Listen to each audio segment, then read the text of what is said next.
traveler, Paimon. I suppose your story is ready. Yep. How about you? Do you need some more time? No need. I am also ready to tell my story. Paimon calls dibs! Paimon first! Please, go ahead. Okay, here goes. Once upon a time, there was an evil researcher who went into the mountains and did a crazy experiment on whopper flowers to transform their appearance. After a lot of pain and suffering, the whopper flowers finally took on a human form. Then, they stood by the side of the mountain to wait for unsuspecting bypassers. To whoever spoke to them, they would ask some questions such as, "Who am I? Who are you?" If the bypasser got the wrong answer, the last sound they'd make would be a yelp before the whopper flower ate them alive in one bite. Ooh, truly frightening. What the? You two aren't scared at all! Don't go nitpicking, okay? If you didn't like the story, go write your own!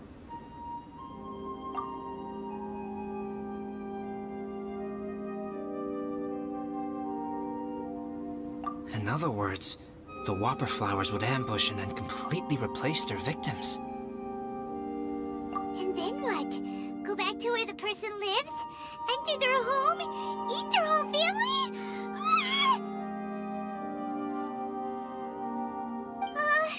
Paimon made up this story, but now Paimon's the one who's scared by it. It's a good story. Oh, may I write it down?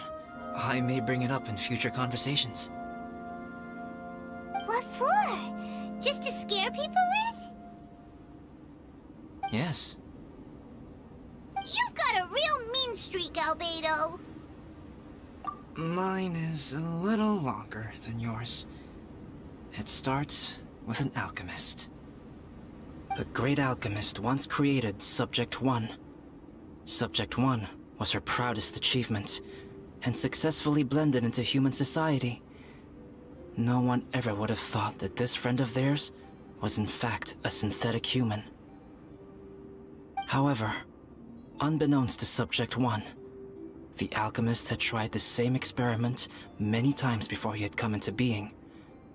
Some of the rejects from failed experiments had been discarded, but had not died.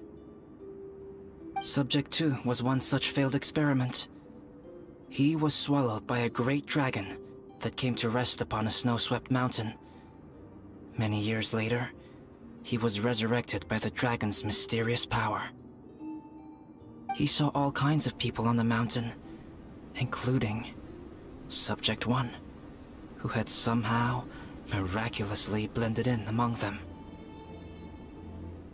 Never in Subject 2's wildest imagination had he thought it possible for experimental life forms such as they to deceive everyone so successfully.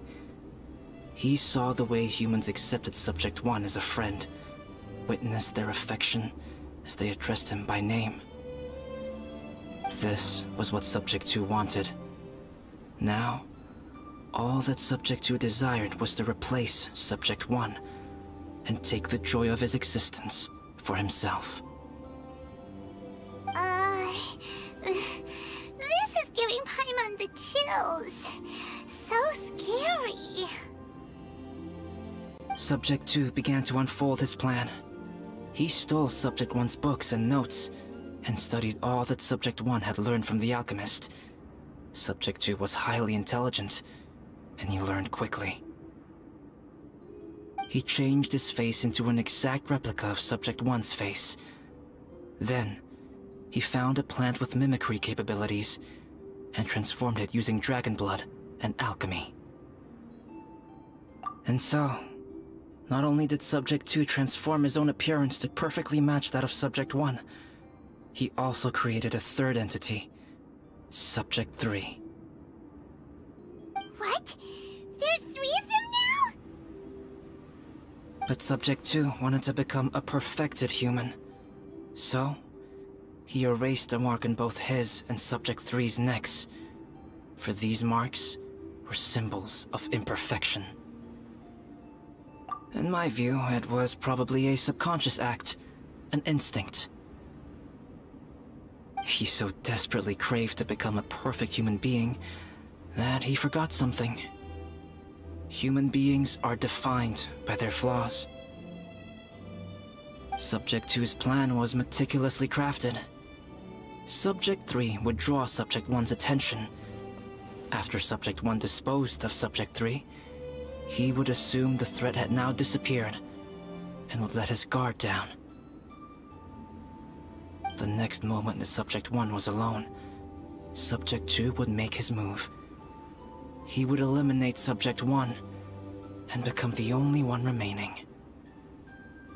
He would secretly replace the Subject 1 of everyone's memories and inherit his identity, residence, clothing, sword, name, and friends. People would have no idea that the individual they knew had become somebody else from one day to the next. This is way too scary. Paimons never gonna be able to trust anyone again! But just before Subject 2 could carry out his plan, a unique stranger entered the mix. Subject 2 tried to make contact with this person, but found that they could somehow sense he was different from Subject 1. What's wrong? Are you scared? What happened then? What happened to the stranger? He became a new stage in Subject 2's plan. One more person that Subject 2 had to dispose of. It's as if there were 3 identical roses in a garden. Only one of the 3 was a fine specimen, while the other 2 were defective specimens that bore poisonous thorns. In all the world, only the gardener who tended to them could tell which was the good specimen. People do not like poisonous plants. Only a perfect rose can fetch a high price. If the inferior specimens wanted to conceal the fact of their worthlessness, they would have to take the gardener out of the picture, using their poisonous thorns. This is exactly what Subject 2 was thinking. So, he hid in the shadows and waited patiently. Maybe soon, he would get his chance to become truly human.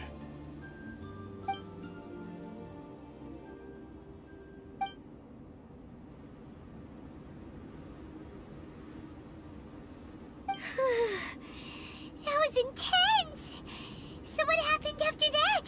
Did Subject 2's plan succeed? Paimon can't bear thinking about it!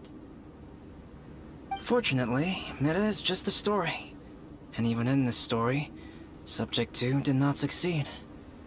But you can never let your guard down on Dragonspine.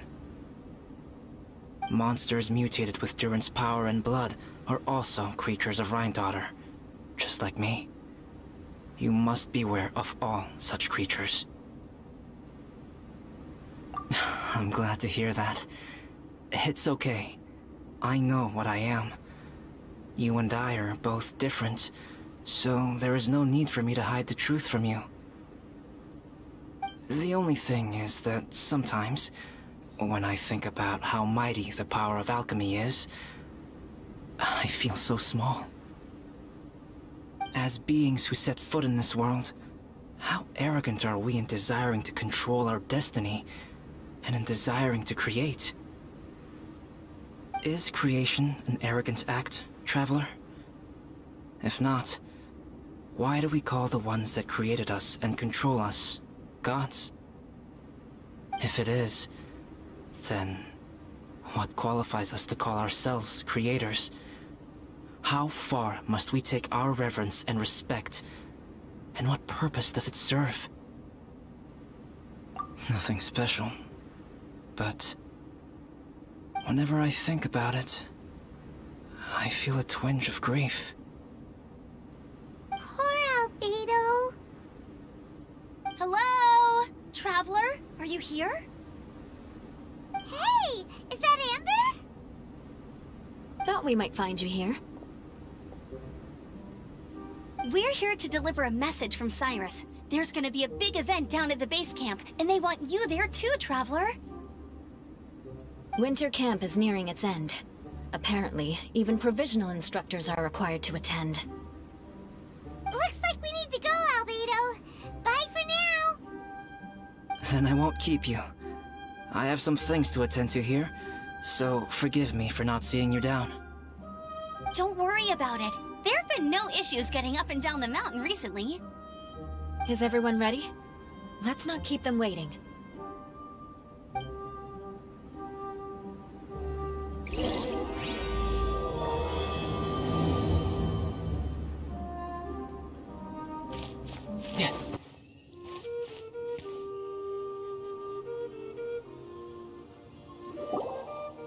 Huh? Who is this guy? Allow me to introduce Yozerv. He's Joel's father. Dad, this is that traveler I was telling you about. The traveler's helped me out loads in the past, and this time we even built a snowman together. Joel has told me everything about you. I can't thank you enough. Wow, this is amazing! Wait a second. Why is Cyrus discreetly wiping tears away? And what is Pallid doing here? Pallid is the hero of the hour this time. Go on, Pallid. Tell us what happened in your own words. Okay. The weather was fine on that fateful day, and I had a feeling that Lady Luck was smiling down on me. So I trusted my gut and set off to explore somewhere new, somewhere dangerous. Because where there is great danger, there is also great treasure.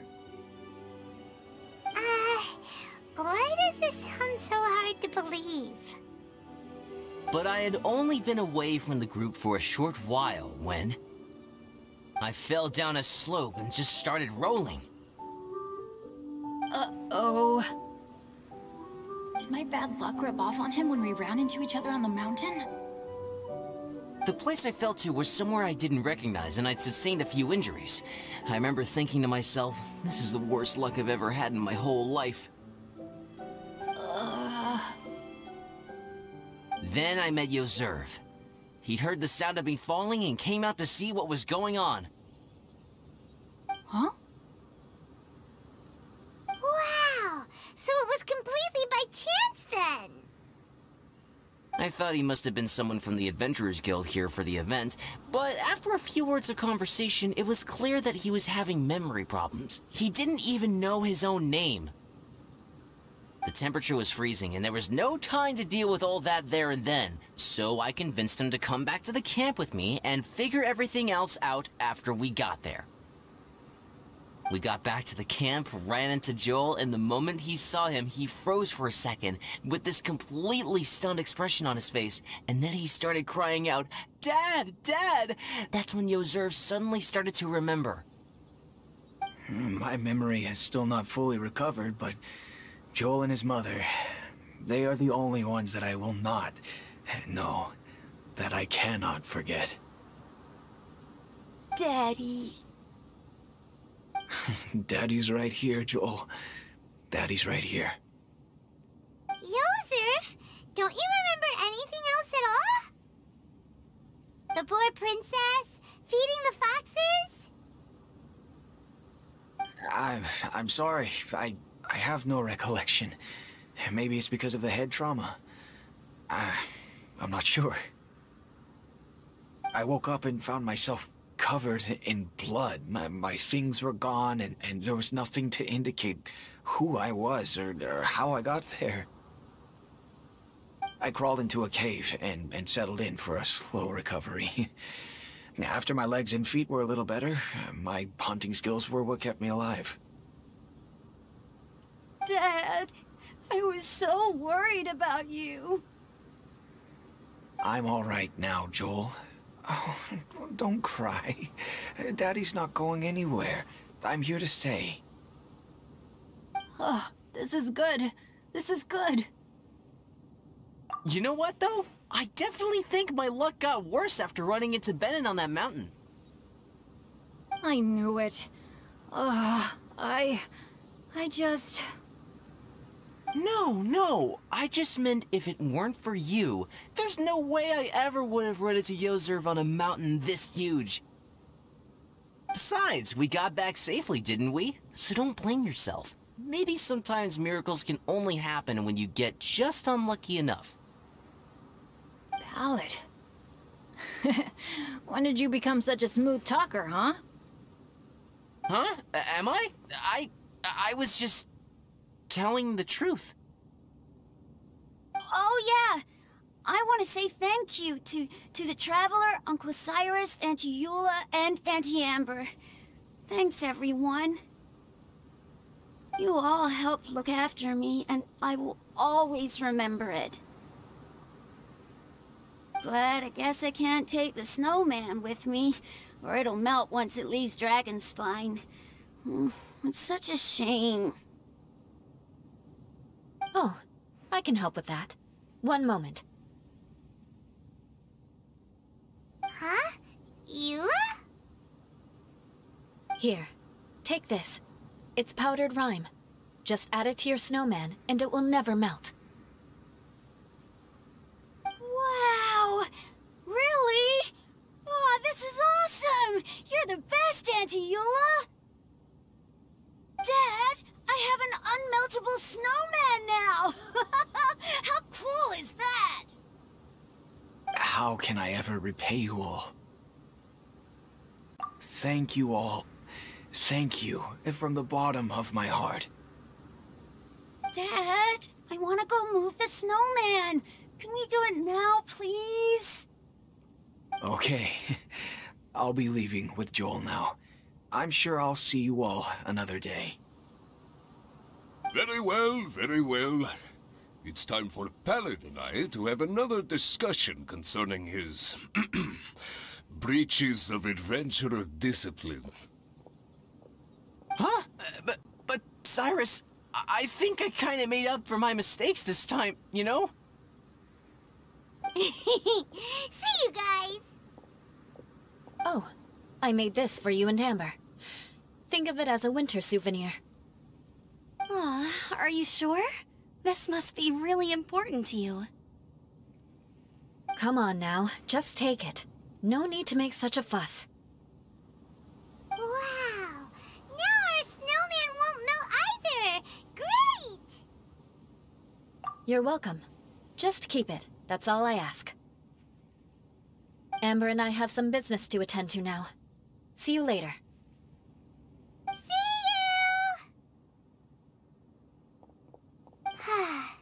Everyone's gone. Seems like they've all got their own stuff to do now. Oh! You know what? We've been on Dragonspine all this time, and somehow Paimon still forgot to ask Albedo about how to make a fruit juicifier machine that can keep the juice fresh. Maybe we should try Timaeus again. He does seem pretty eager to please after all.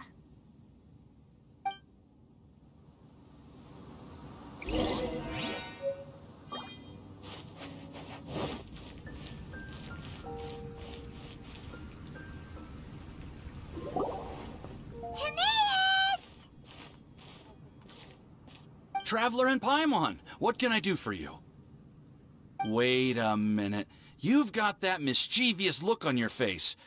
Oh, you're not still thinking about that ridiculous juicer thing, are you? Timaeus, will you help us? Well, if the Traveler isn't really interested, then, yeah, maybe I'll give this one a pass.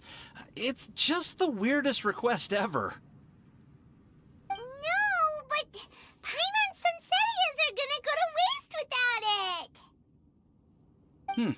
And the time it would take me to research something like that, I could probably pick those Sunsetias again 10 times over. New research project, Timaeus? We meet again. Oh, Albedo, thank goodness. So the situation is, Paimon wants a machine that can turn fruit into juice and keep the juice fresh. I mean, surely it's... Majorly important, that's what it is. If you can manage to invent this, we'll never have to worry about fruit going bad ever again! That's impossible.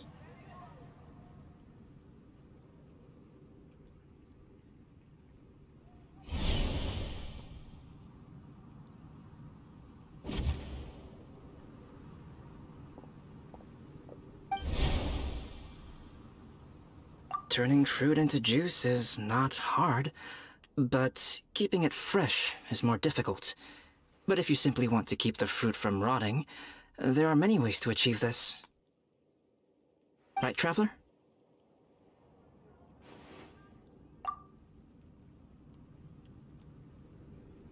What about his neck? What's wrong? Is there something on my neck? From the look on your face, it's as if you thought I just played a practical joke on you that was in exceedingly poor taste. Albedo, you were saying, how do you stop fruit from going bad? Well, one way would be to bury your fruit on Dragonspine, where the snow never melts all year round. But then Paimon won't be able to eat them! You could always live on Dragonspine. No, too cold for Paimon. Or you can give the fruit to me, and I would take it to Dragonspine for you. But since you don't like the cold, you'd have to send someone else to pick them up when you want them. This is where you come in, Traveler. Suddenly sounds a lot more feasible with other people doing all the work. Okay then, shall we go with that idea? Fruit buried on Dragonspine will stay fresh for much longer. However, it is also possible that the fruit will sprout and grow into fruit trees. Who knows? Maybe the next time you visit, it will have grown into an orchard. You can water the trees, add fertilizer, and when they finally bear fruit, you will have some fresh sunsettias. No way! Then Paimon will have to be a gardener! That's not the goal here. Oh? Well, I don't think being a gardener is so bad.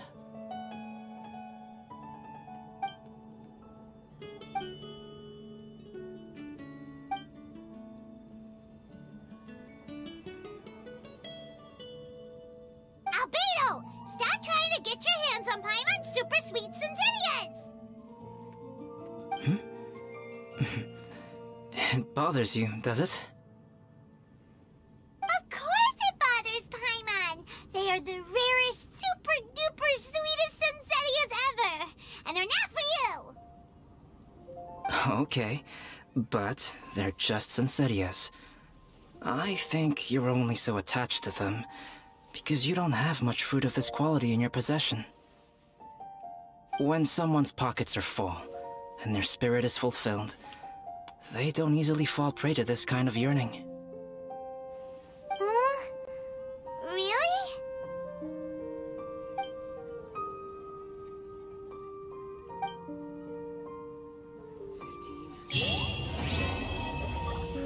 That's a nice haul. Dragonspine is too cold for ordinary fruit trees to survive. But if, one day, Dragonspine did become home to gardens and orchards, there would be more reasons for people to visit.